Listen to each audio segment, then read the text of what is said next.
Hello sir. हाँ बोलो। Sir बोला सर, मेरा सब्जेक्ट में इन्वॉल्व नहीं हुआ है सर, अटेंडेंस नहीं हो पाया। अच्छा ठीक है, तुम हमको सेपरेटली मैसेज कर देना, ठीक है। मेरा व्हाट्सएप नंबर है ना, तुम्हारे ग्रुप पे, उस पर मैसेज कर देना। पर्सनली ठीक है, करके ग्रुप में। पर्सनली हमको कर देना, तुम अपना नाम अता पता जो भी है सबके साथ, ठीक है। ओके। चलो थैंक यू ठीक। सर। ओके ओके ठीक। बहुत भारी समस्या है।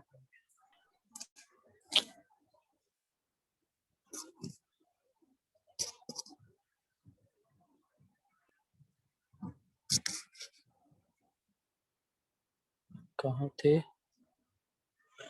हाँ ठीक है, वेट कर लेते हैं 1 मिनट, और जिसको ज्वाइन करना है ज्वाइन कर लेगा। क्लास को स्टार्ट करते हैं।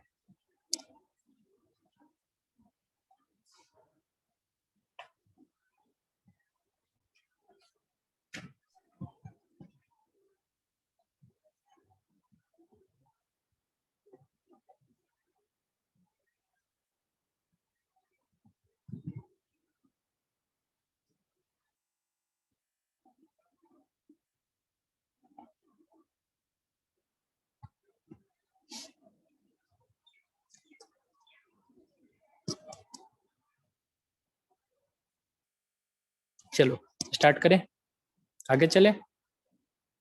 Yes sir. Okay okay good. Okay, क्या होता रहते, हाँ लास्ट पॉइंट ऑफ डिस्कशन था मेरा ग्रिड का। ग्रिड पूछे थे तुम लोगों से, कोई नहीं बताए थे, तो देख लो ग्रिड क्या होता है। ग्रिड जो होता है तुम्हारा कुछ इस टाइप का होता है। Grid, GRID, grid. ग्रिड में ये बीम है, ये बीम है, ये बीम है, ये बीम है, ये बीम है। ये बीम है ही नहीं, ये एक लाइन है। जब तक के बीम में हम कुछ लगाए ना, कोई सपोर्ट ना दे, वो बीम होगा ही। ठीक है, ये अब जाके बीम बना, वो भी कैंटिलीवर बीम बना। ठीक है, ये बीम है, ये हमारा बीम है, ये बीम है, ये बीम है। अब ये फिक्स बीम हो गया। ठीक है, अब इस बीम के ऊपर एक दूसरा बीम को और प्लेस कर दो, जो कि इसी बीम का परपेंडिकुलर हो। इस बीम का परपेंडिकुलर हो, ये परपेंडिकुलर बीम इस पे आके प्लेस कर। अब ये जो स्ट्रक्चर बना, इसी स्ट्रक्चर को हम लोग बोल देते हैं ग्रिड स्ट्रक्चर। तो ग्रिड स्ट्रक्चर वैसा स्ट्रक्चर होता है जिसमें हम लोग बीम को परपेंडिकुलर प्लेस करते हैं एक दूसरे के। तो ये तुम्हारे ग्रिड स्ट्रक्चर हो गया। तो ठीक है, हमारा कुछ भी जो हम डीएस फाइंड आउट करना था वो हम डीएस फाइंड आउट करना सीख गए, सॉरी डीएसई फाइंड आउट करना सीख गए। अब देखो, अब तुम लोगों से डीएसई पूछते हैं, तुम लोग अपना डीएसई हमको निकाल के बताना। 2-3 एग्जाम्पल लेते हैं, अभी भी सबका कुछ किसी का दिमाग का बत्ती खुलेगा, हमको पता है। इतना सब कुछ बता दिए, कुछ नहीं था। डीएसई निकालना था, बीम था, एक्सटर्नल सपोर्ट रिएक्शन, और बस तुमको डीएसई निकाल के तुमको देना था। देखो अब सब डीएसई निकालो। ये तुम्हारे पास एक बीम है, सिंपल से स्टार्ट करते हैं।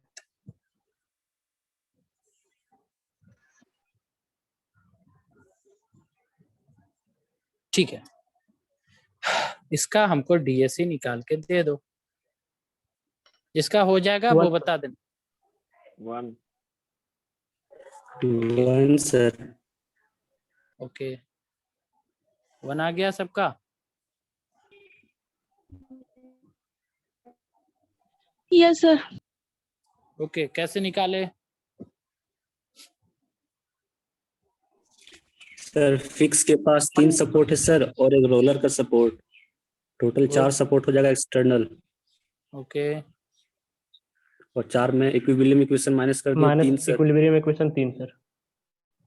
ओके, एक आ और गया। 1। ठीक है ठीक है ठीक है ठीक है, गुड। और अच्छा ठीक है, इसका तुम लोग बता दिए कि सर ये हमारे पास अगर ये इस टाइप का है तो हम अपना यहाँ पे जो है, यहाँ पे हम अपना क्या अपना जो डीएसई है वो एक रिपोर्ट कर दी ठीक से। अब दूसरा क्वेश्चन दे रहे हैं, आराम से तुम लोग को जो बोलेंगे बस तुम लोग सुनना, ठीक है। अब देखो क्या है, ये तुम्हारे पास, इसको डिलीट करते हैं, इसको तुम लोग अच्छे से कॉपी में नोट डाउन कर लो कि तुम लोग बताए हो कि सर इसका हमारे पास जो डीएससी आया है वो 1 आया है। 1 आया है, एकदम सही बात है कि 1 आया है। और दूसरा एक प्रॉब्लम देते हैं, उसका हमको डीएससी निकाल के दो, और उस एग्जाम्पल में जो जो चीज बताएंगे, जहां जहां जिस चीज के बारे में, उस चीज को तुम लोग बस ध्यान में देते चलो। दूसरा प्रॉब्लम तुम लोग बनाओ। एक प्रॉब्लम जो अभी जस्ट पीछे दिए थे, ये था तुम्हारे पास, ये बीम था, ठीक है, इंटरनल हिंज है, यहाँ तुम्हारे पास ये एक डॉलर आया, यहाँ तुम्हारे पास ये तुमको सी रिलीज करने के लिए हम दे देते हैं, सॉरी एक्सियल फोर्स रिलीज करने के लिए दे दिए मेंबर के अंदर। फिर तुमको यहाँ पे दे दिए एक रोलर दे दिए, और आगे क्या दे अब, एक सी रिलीज का भी दे देते हैं, ठीक है, और एक यहाँ पे क्या दे, रोलर फिक्स, ठीक है, हिंज ही ले लो, हिंज आ गया। अब देखो यहाँ पे ए है, ठीक है, यहाँ पे बी है, यहाँ पे सी है, यहाँ पे डी है, उसके बाद यहाँ पे बता रहे हैं, घबराओ मत, ई है, ये एफ है, ये जी है। देखो यहाँ पे A B C D E F G इतना सारा का सारा पॉइंट है, और ये तुम्हारा एक बीम है। अब क्या है, यहाँ पे जो ई है, बी पॉइंट पे, इस बी पॉइंट को हम लोग बोलते हैं, हमारे पास जो बी पॉइंट है, ये इसको बोलते हैं हम लोग इंटरनल हिंज, ठीक है। ये तुम्हारा इंटरनल हिंज है, जो कि तुम्हारे मेंबर के अंदर है। ये भी तुम्हारा हिंज है, ये भी तुम्हारा एक टाइप का हिंज है, और ये भी तुम्हारा एक टाइप का हिंज है, ये भी तुम्हारा एक टाइप का हिंज है। आखिर दोनों हिंज है, लेकिन दोनों हिंज में क्या अंतर है? तो एक जो हिंज है वो तुम्हारा इंटरनल हिंज, उसका नाम इंटरनल हिंज कहने का मतलब कि तुम्हारे मेंबर के अंदर है वो हिंज। जैसे कि तुम्हारा हाथ हैंड है, तो हैंड के पास जाके देखो, तुम्हारा जो केहुनी बोलते हैं उसको, वहां पे एक हिंज लगा हुआ है, वो तुम्हारे हाथ के आगे वाले पोर्शन को आराम से रोटेट होने देता है, इधर उधर इधर उधर सब मूवमेंट कराता है। वैसे ही जो हमारा केहुनी के पास जो हिंज लगा हुआ है, इंटरनल हिंज का काम करता है, वैसे ही मेंबर में भी इंटरनल हिंज हमारे मेंबर को इधर उधर कर सकता है। तो एक हमारे पास हिंज सपोर्ट है, ये हमारे पास हिंज सपोर्ट है, और ये हमारे पास इंटरनल हिंज है। तो देखो अब हम क्या करते हैं, इसका हमको तुम डीएस निकाल के बता दो, इसका तुम हमको डीएस निकाल के बताओ। दूसरा चीज, ये हिंज को देखो सब, ये भी एक प्रकार का हमसे पूछ सकता है क्वेश्चन, तो अभी क्या करें, इसको डिलीट करें, इसको डिलीट किए, जो बताना था बताएं। देखो इनफैक्ट ये जो भी ये तुमको दिख रहा है यहाँ पे, ये डी पॉइंट पे, ये तुमको एफ पॉइंट पे, ये सारा का सारा हमारा एक रिलीज फोर्स के रूप में काम करेगा। ये हमारे मेंबर के अंदर है, मेंबर के अंदर इस चीज को हम लगा देंगे, तो हमारे मेंबर के अंदर से शियर फोर्स रिलीज कर जाएगा। देखो यहाँ पे अगर तुम्हारा इसको हटा देंगे यहाँ से, इसका मूछ लगा हुआ था नीचे, जैसे देखो इसका ये ब्लैक वाला पूरा का पूरा लगा हुआ था, इस टाइप का, अगर ये तुम्हारा नीचे नहीं दिया हुआ है, तो तुम समझ जाना कि ये तुम्हारा जो इंटरनल रोलर है, ये तुम्हारा सपोर्ट रोलर नहीं है, इंटरनल रोलर है। आगे बताएंगे रिलीज रिएक्शन, हमारा नेक्स्ट पॉइंट ऑफ डिस्कशन वही होगा इस सब के बाद, क्योंकि यहाँ पे जाके तुम लोग फंस जाओगे, तुमसे डीएससी निकल पाएगा, यहीं पे तुमको पता नहीं चल पाएगा कि हमारा कहाँ पे रिलीज रिएक्शन हो रहा है, कहाँ पे कौन सा हमारा सपोर्ट रिएक्शन आ रहा है। तो रिलीज रिएक्शन में तुम सपोर्ट रिएक्शन को भी ले लोगे, क्योंकि सोचने लगोगे कि सर एक जगह हमको बताए थे कि ये इस टाइप का अगर हो जाए, तो तुम्हारा ये गाइडेड रोलर की तरह काम करता है, लेकिन सर इसके नीचे इस टाइप का सपोर्ट तो बना ही कि नहीं बताए। तो जब सर नहीं बताया तुमको, बस तुमको एक डब्बा बनाए और ऊपर चक्का नीचे चक्का लगा दिए, तो ये तुम्हारा एक रिलीज फोर्स की तरह काम करता है, मेंबर में रिलीज फोर्स की तरह। हाँ, अगर इसके नीचे तुमको सिंबल ऐसा लगा के वो दे दे, ऐसा तुमको वो लगा के दे दे, जैसे कि क्वेश्चन में, इसलिए एक एक चीज को बारीकी से देखना पड़ता है स्ट्रक्चर एनालिसिस में। वैल्यू दिया हुआ था ds इक्वल टू 2 3 4, थोड़ा गड़बड़, सारा का सारा नंबर चला गया, 2 नंबर 1 नंबर जो भी रहता है सब चला गया, क्योंकि पता ही नहीं चल पाता है कि उसको सपोर्ट रिएक्शन की तरह रहे कि उसको रिलीज रिएक्शन की तरह ले, तो गड़बड़ी होता है वहां पे। तो यहाँ पे अगर तुमको ऐसे करके दे दे ऐसे करके दे दे पूरा अच्छे से, तो तब समझो कि तुम्हारा हॉरिजॉन्टल गाइडेड रोलर है और यहाँ पे जो सपोर्ट रिएक्शन बताए थे वो काम करेगा। अगर बस डिब्बा बना के दे दिया और इसका चक्कर लगा के दे दिया तो ये तुम्हारे मेंबर के रिलीज रिएक्शन की तरह काम करेंगे कि हम यहाँ से मेंबर को रिलीज रिएक्शन दे रहे हैं। तो यहाँ तो कुछ लगा के दिया ही नहीं, ये तो बाद में हम लगाए, ब्लू वाला हम बाद में लगाए। तो देखो यहाँ पे ये तुम्हारा रिलीज रिएक्शन की तरह काम करेगा। जस्ट वेट, ये तुम्हारा रिलीज रिएक्शन की तरह काम। इनफैक्ट यहाँ पे भी तुमको ऐसे ऐसे नहीं करके दिया है, यहाँ पे भी तुमको देखो, यहाँ पे ऐसे ऐसे ऐसे ऐसे तुमको नहीं करके दिया है। दैट मीन्स ये भी तुम्हारा वर्टिकल गाइडेड रोलर नहीं है, ये तुम्हारा रिलीज रिएक्शन की तरह ही काम करेगा मेंबर में। और यहाँ से अगर मेंबर में इस टाइप का तुमको स्ट्रक्चर दिखे तो समझ जाना कि वो मेंबर ऊपर नीचे जाने के लिए फ्री है। दैट मीन्स यहाँ पे मेंबर के अंदर से हम शियर फोर्स को रिलीज कर रहे हैं। तो इसका भी 4-5 चीज है। क्या क्या सीखा स्ट्रक्चर एनालिसिस में, अब फिर से बताते हैं। सब कुछ एक दूसरे से लिंक है। टाइप ऑफ सपोर्ट देखे, टाइप ऑफ सपोर्ट में देखने के बाद हम देखे कि हमारे हर एक सपोर्ट पे कितना रिएक्शन आया। मेंबर के फोर्स को देखे। अब एक नया चीज आ रहा है, डीएससी तो हम सीख गए, डीएससी सीखने के बाद सपोर्ट पे हम देख रहे हैं कितना रिएक्शन आ रहा है, लेकिन एक और चीज हमको आगे आके फंसा ले रहा है, वो चीज है रिलीज रिएक्शन। कि आखिर मेंबर में कैसा कैसा रिलीज रिएक्शन आ सकता है और उसका शेप क्या रहेगा या फिर सिंबल क्या रहेगा, ताकि हमको पता चल जाए कि यहाँ से मेंबर में रिलीज रिएक्शन है तो उसको हम रिलीज करके उसको हम सपोर्ट ना मान के अपने जो हमारा ईरर है उससे बच सकते हैं। तो बेसिकली रिलीज रिएक्शन कितना टाइप का होता है, कौन कौन सा रिलीज रिएक्शन हो जाता है, उसका सिंबल क्या होता है, ये हम बता देंगे। तो यहीं पे जाके तुम लोग फंसोगे, बीम हो, फ्रेम हो या ट्रस हो। तो कहाँ पे जाके दिक्कत होता है ये भी हम बताती हैं प्रॉब्लम लेके। अब एक और सॉल्यूशन तुमको इसका देते हैं। क्या देते सर हैं वो देखो। सर यहाँ पे बोलो, ईवी रिलीज रिएक्शन है क्या सर? क्या बोले हो? सर यहाँ पे ई जो था वो भी रिलीज रिएक्शन था क्या? ई तुम्हारा रिलीज रिएक्शन नहीं था। ई पे तुमको तो देखो, हम तुमको रोलर अच्छे से बना के दिखाए थे, शायद फिर से बना देते हैं। जो जो था रिलीज रिएक्शन वो हम बता दिए। क्या आएगा रिलीज रिएक्शन, उसका क्या सिंबल रहेगा अभी बताएं हम, कि वो हम तुमको बताएंगे। तो बस हमारा ये एम था अभी बताना तुम लोग को कि डीएससी हमको फाइंड आउट करना है, लेकिन जाके तो रुक गए ना कि हमको ये सपोर्ट पता है, लेकिन ये पता नहीं चल पा रहा कि ये रिलीज रिएक्शन कराएगा कि ये तुमको सपोर्ट रिएक्शन में इंक्लूड होगा। तो वो बताएंगे। अभी अब क्या बताते हैं उसको देखो, सब पैसेंस रखो, सब कुछ बताएंगे, घबराने का बात नहीं, क्योंकि हमको पता है क्या क्या बताना है, कब बताना है और कहाँ पे जाके तुम लोग फंसोगे, ये भी हमको पता है। इसलिए पैसेंस रखो, पहले ही बोले हैं, एक एक चीज बस समझते चलो तुम लोग। जहाँ दिक्कत होगा हम लास्ट में पूछते ही हैं कि कुछ बताओ कहाँ दिक्कत है तो बताओ। ऐसे जहाँ दिक्कत होता है वो हमको पता है कि यहाँ से दिक्कत दूर होना है। तो बस जब अंतिम हो जाए डीएस ऑफ बीम, जब डीएस ऑफ बीम अंतिम हो जाए तब पूछो कि सर यहाँ पे दिक्कत हो गया, क्योंकि सारा का सारा चीज जुड़ा हुआ है, एक एक स्टेप जब जिसका रिक्वायरमेंट होगा बताते चलो। तो घबराओ मत। क्या बताए थे, हाँ बी था। फिर तुम्हारा यहाँ पे आई थिंक एक हिंज लगा दिए थे, यहाँ पे तुमको रिलीज रिएक्शन वाला आ गया था मेरा।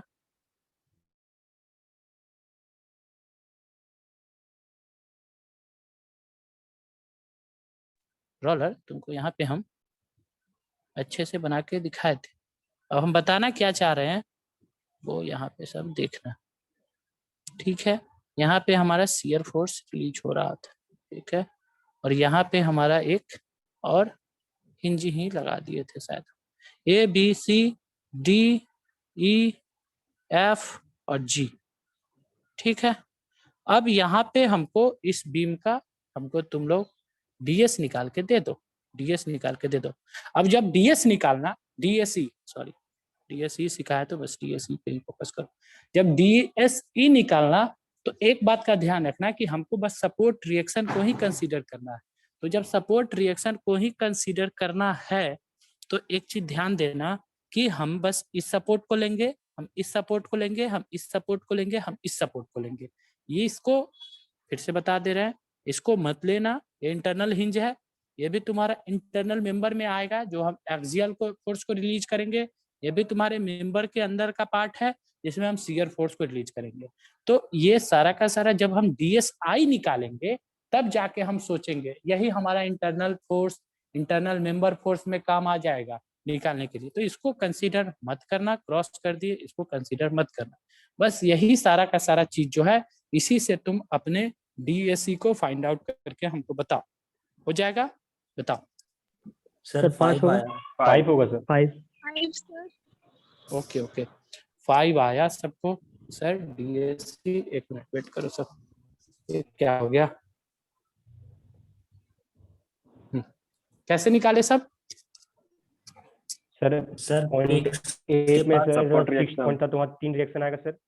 पॉइंट सी में सर हिंज था तो वहाँ पे 2 आएगा सर। पॉइंट ई में रोलर था सर, वहाँ पे 1 आएगा सर। और लास्ट पॉइंट में सर हिंज था तो फिर 2 आएगा। और टोटल जोड़ेंगे तो सर 8 होगा। और इक्विलिब्रियम इक्वेशन 3 से माइनस करेंगे तो सर 5 आएगा।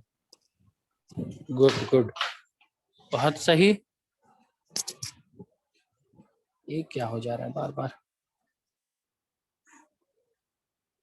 चलो, सब बोले कि सर हम डीएससी निकाले तो यहाँ पे हमको 3 आया, यहाँ पे हमको 2 आया सर, यहाँ पे हमको 1 आया सर, यहाँ पे हमको 2 आया। तो 3 2 5 1 6 2 8 8 आया सर। इक्विलिब्रियम इक्वेशन 3 है, पता है सर। डीएससी 5 हम फाइंड आउट करके अच्छे से आ गए। ठीक है, अब क्या किए, कोई एक तेज आदमी आया और वो क्या करके चला गया। सो देखो कौन सा कलर यूज करे, हरा वाला। ठीक है, वो क्या किया बेचारा, वो आया और यहाँ पे, सॉरी यहाँ पे छोड़ो, यहाँ पे एक आके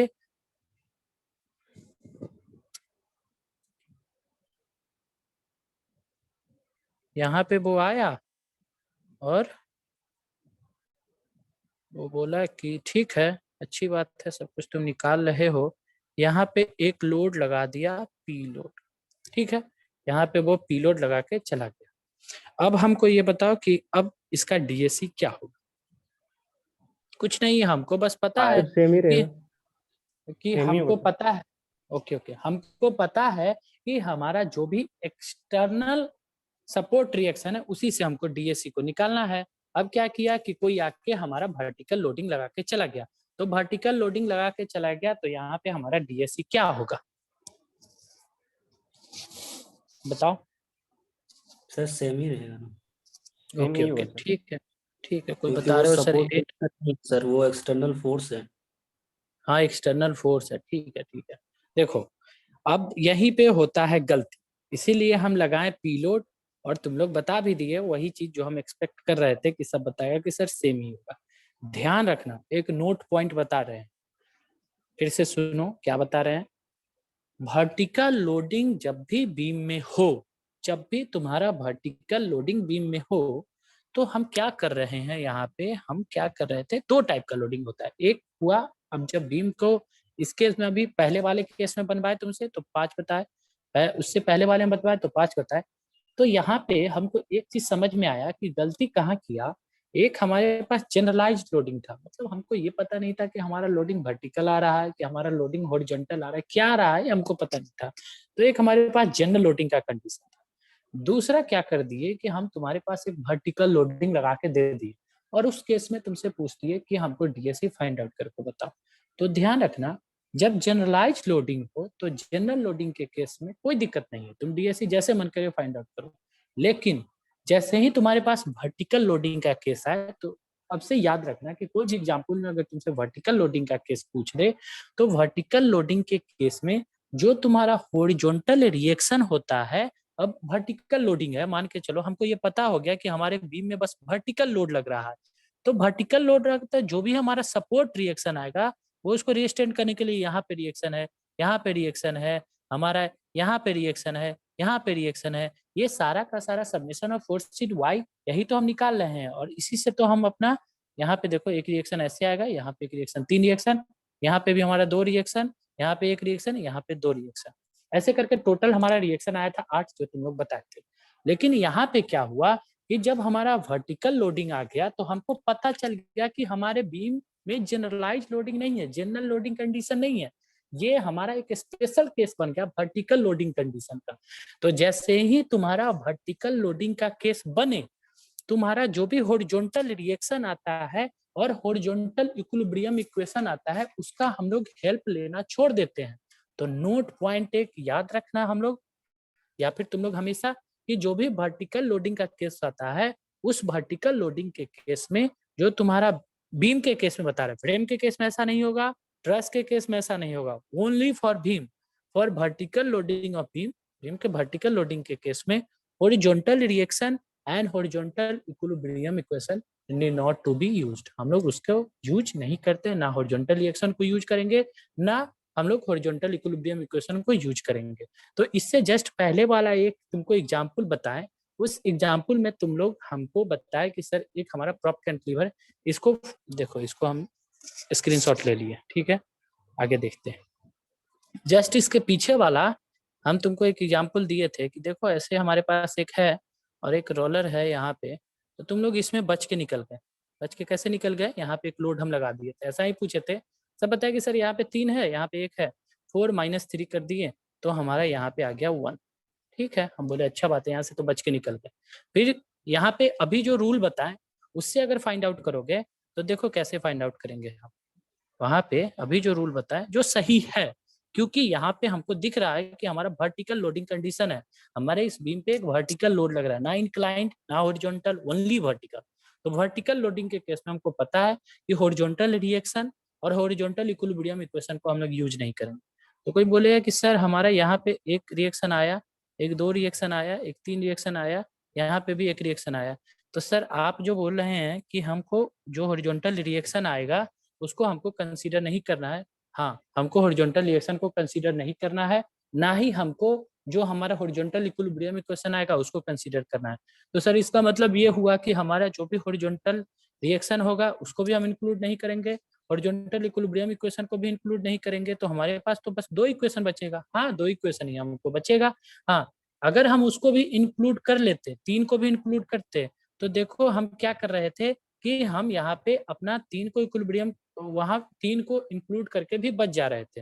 लेकिन यहाँ पे अब कैलकुलेट करो, यहाँ पे एक रिएक्शन वर्टिकल, एक मूवमेंट, तो 1 और 1 2, यहाँ पे एक रिएक्शन 3 मतलब तुम्हारे पास टोटल एक्सटर्नल रिएक्शन आया। इक्विलिब्रियम इक्वेशन कितना बताया है यूज करने के लिए? 2 ही बताया, 1 आ गया क्या, तो यहाँ पे डीएसई तुमको 1 आ गया। तो हमेशा याद रखना यहाँ पे जाके मिस्टेक हो जाता है सबसे। क्या करेगा, कभी कभी अच्छे अच्छे एग्जाम में तुमको वर्टिकल लोडिंग का केस दे देता है, एक लोड लगा के दे देगा और एकदम सिंपल प्रॉब्लम तुमको एक कंटिन्यूअस बीम टाइप का दे देगा और तुमसे गड़बड़ी हो जाएगा। जैसे कि अभी पीछे तुम लोग गड़बड़ करके आ गए, वो अच्छा खासा एक बीम था, वहां पे तुमसे डीएस पूछा, वहां पे तुमको डीएस पूछा तो तुम वहां पे गड़बड़ कर दिए कि दोनों केस में तुम बता दिए, जनरल लोडिंग कंडीशन में भी और वर्टिकल लोडिंग के केस में भी, कि सर हमारे पास सेम होगा। जबकि अब तुम हमको निकाल के बताओ कितना आएगा। अब निकालो सब, कितना आता है सो हमको बता दो। ये था तुम्हारा केस, अब सब निकाल के बता दो। एक पी लोड लगा हुआ था, यहाँ पे तुम्हारे पास वर्टिकल लोडिंग का केस है, अब कितना आएगा सो बताओ।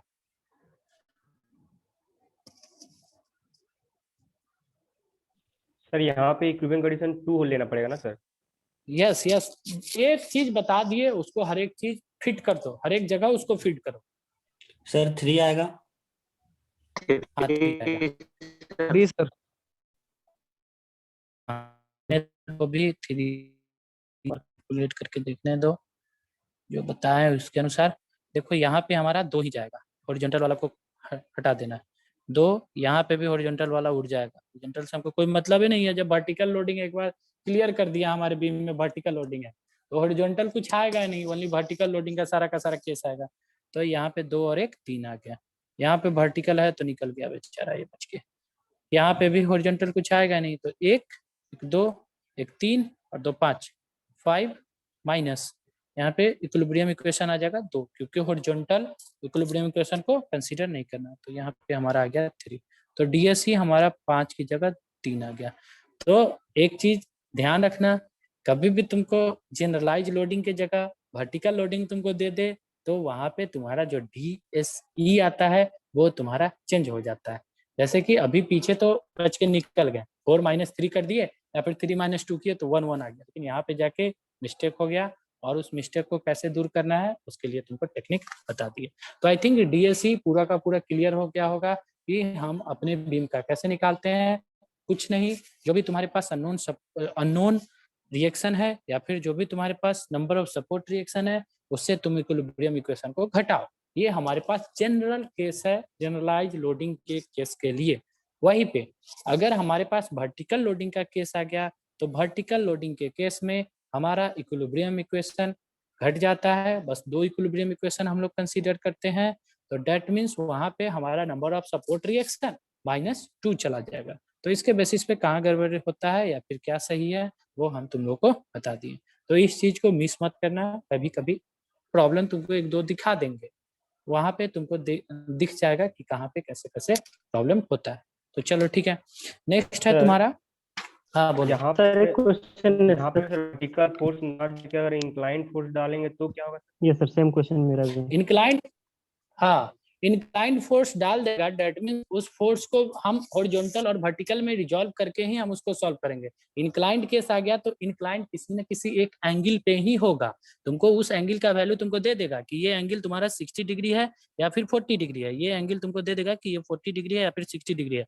और तुम बचपन से एक केस पर क्या रहे हो, तुमको जब भी इंक्लाइन लोडिंग मिलता था, इवन जो वेक्टर तुम्हारा अगर इंक्लाइन वेक्टर रहता था तो उसको हॉरिजॉन्टल और वर्टिकल में रिजॉल्व करते थे। तो इंक्लाइन लोडिंग का कोई केस अगर आता है तो उसको हमको सॉल्व करने के लिए हॉरिजॉन्टल और वर्टिकल में हमको उसको रिजॉल्व करना ही करना पड़ता है। ये बचपन से हमको पता है, क्योंकि एक एंगल देगा, उस angle into cos theta, load into उतना कॉस थीटा, लोड इंटू उतना साइन थीटा। तो अगर इंक्लाइन लोडिंग आ गया तो हमारा वो जनरल लोडिंग का कंडीशन हो जाएगा। बस वर्टिकल लोडिंग के केस में सचेत रहना है कि गड़बड़ ना हो जाए, ठीक है?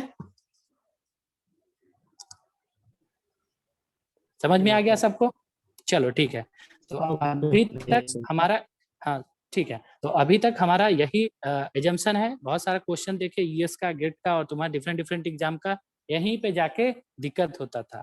तो तुम पीछे वाले बैच को तुम लोग को वो सबको ये पॉइंट हम नहीं बता पाते थे, लेकिन अभी देखे 2-3 साल में तुम्हारा गेट इस पे क्वेश्चन पूछ देता है, खूब सारा क्वेश्चन पूछा है 2-3 साल में कि तुमको वर्टिकल लोडिंग दे दिया, इसी टाइप का बीम दे दिया, लड़का स्मार्ट है वो तो जाएगा अपना डीएससी, अब डीएससी गड़बड़ निकाल देगा, फिर डीएसआई निकाला बीम का, अपना डीएस गलत रिपोर्ट करके आ गया। तो यहाँ पे हमको सावधानी बरतना है बस वर्टिकल लोडिंग के केस में, तो वो मिस्टेक अब तुम लोगों से नहीं होगा। जितना बता दिए इतना टाइम लेके इसलिए बताएं कि दिक्कत ना हो। आगे चलते हैं हम 3D का केस एक देख लेते हैं कि अगर हमको डीएस से ऐसे पूछता नहीं है, जो पूछता है उस पर हम खुद टाइम देके तुम लोग को बता देते हैं कि ये इंपॉर्टेंट है। नेक्स्ट देखो,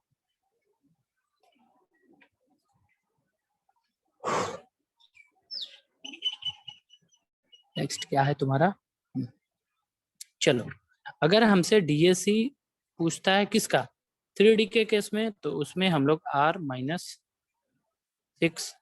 कर देते हैं, लेकिन ये फालतू है, इसको ध्यान में नहीं रखना है, लेकिन बुक में लिख दिया है तो पढ़ोगे तो पता नहीं चलेगा कि R-6 क्या है। तो ये तुम्हारा स्पेस स्ट्रक्चर है, स्पेस स्ट्रक्चर, स्पेस स्ट्रक्चर, इसको हम लोग 3D स्ट्रक्चर बोलते हैं। हमको बीम में इसका कोई जरूरत ही नहीं पड़ता है, बीम में हमारा इसका जरूरत ही नहीं पड़ता, बेसिकली इसका जरूरत हमको ट्रस में पड़ेगा और इसका जरूरत हमको फ्रेम में पड़ेगा। तो स्पेस स्ट्रक्चर जब आएगा ट्रस और फ्रेम में तो देखना वहां पे हम DSC=R-6 तुमको बताएंगे, बीम में इस काम को जरूरत नहीं है। अब 3D फ्रेम या फिर 3D ट्रस कैसा होता है, इसको अभी जब 3D स्ट्रक्चर बता ही रहे हैं वहां पे भी बस बता देंगे, लेकिन स्ट्रक्चर नहीं दिखाएंगे। स्ट्रक्चर को कैसे पहचानते हैं बस एक बार देख लो सब, कैसे पहचानेंगे कि 3D फ्रेम या फिर 3D ट्रस हमारा कैसा दिखता है। तो देखो सब अच्छे से, ये हो गया, ये हो गया, ठीक है। अब देखो तो बोलेगा सब कि सर ये तो पता ही है, ये तो 2D का 2D ट्रस है, अब इसको 3D कैसे बोल रहे हैं। तो 3D के लिए देखो इसमें थोड़ा जादू कर देते हैं, ऐसे आया, ऐसे आया, बस पहचानना है क्या कि 2D 3D कैसे पहचानने के लिए इसको क्या करता है। अब जो भी तुमको 3D का प्रॉब्लम होगा ना उसमें वो क्या करेगा, ऐसे ऐसे ऐसे ऐसे हैच्ड लाइन से इसको दिखा देगा, ऐसे करके, ऐसे करके तुमको इसको हैच्ड लाइन से दिखा देगा, सॉलिड लाइन से नहीं दिखाएगा, तुमको हैच्ड लाइन से दिखा देगा। तो तुम ऐसे देखना, समझ जाना कि ये जो है तुम्हारा 3D फ्रेम है भाई, ये तुम्हारा 3D फ्रेम, ठीक है। तो जस्ट अभी पीछे जो बताएं DSC=R-6 निकालते हैं स्पेस स्ट्रक्चर के लिए। स्पेस स्ट्रक्चर हमारा एक फ्रेम भी होता है। अब अगर तुमको 3D फ्रेम दे रखा है तो उसको पहचानेंगे कैसे, तो 3D पहचानने का हमारा जो तरीका है कुछ इस टाइप का है कि हम अपने जो भी हमारा फ्रेम है उसमें सबसे पहले देखेंगे कि अगर सॉलिड लाइन है तो अगर सॉलिड लाइन के को देखने के बाद हमको पता चल जाएगा कि ये जो है हमारा वो पार्टिकुलर हमारा 2D ट्रस है। लेकिन अगर उसी सॉलिड लाइन में तुमको हैश लाइन देके दिखा दिया या फिर डैश डैश लाइन से तुमको दिखा दिया तो तुम पहचान जाना कि वो जो है तुम्हारा वो पूरा का पूरा तुम्हारा 3D फ्रेम या फिर 3D तुम्हारा स्ट्रक्चर है। हम खोज रहे हैं कहीं हमको एक 3D स्ट्रक्चर दिख जाए तो तुम लोग को दिखा देते हैं। वेट करो।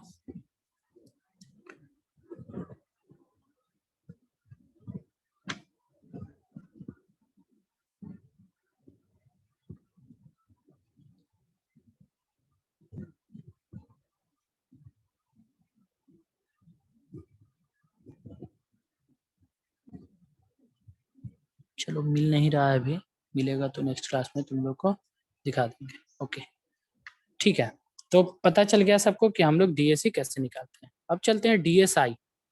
हम अपने बीम का डीएसआई कैसे निकालते हैं?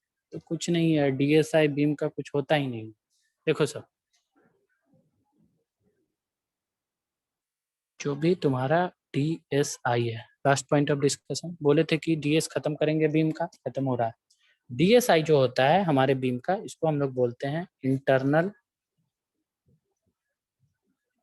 Internal static indeterminacy. तो जो डीएसआई होता है बीम का, वो हमारा जो है वो हमेशा DSI of beam is equal to always 0। तुम्हारा जो भी बीम होता है उसका डीएसआई 0 होता है।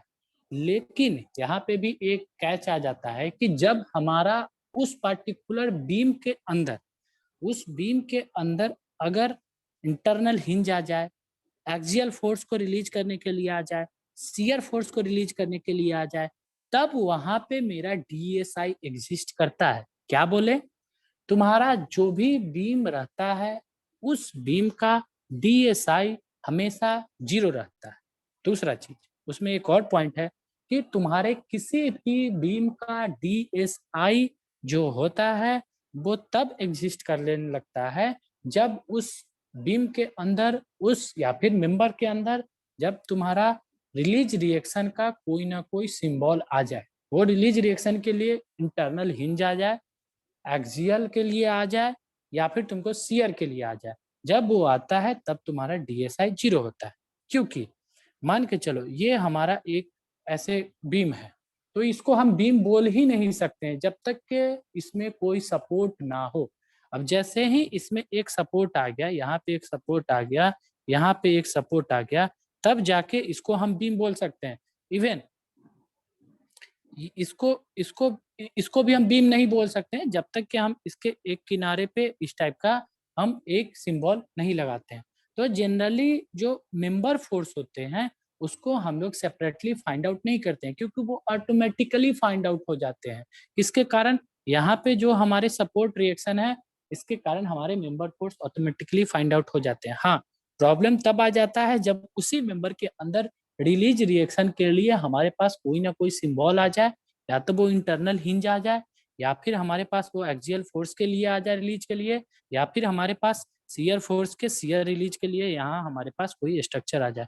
तो ध्यान देना, डीएसआई हमारे बीम का हमेशा 0 होता है। तो अगर कंप्लीट डीएस का बात करोगे कि आखिर हम बीम के डीएस को क्या लिखेंगे, तो बीम के डीएस के लिए हम बताते हैं क्या लिखना है। एक वर्टिकल लोडिंग के लिए या फिर हमारे पास जनरलाइज्ड लोडिंग के लिए। तो देखो सब, फॉर बीम्स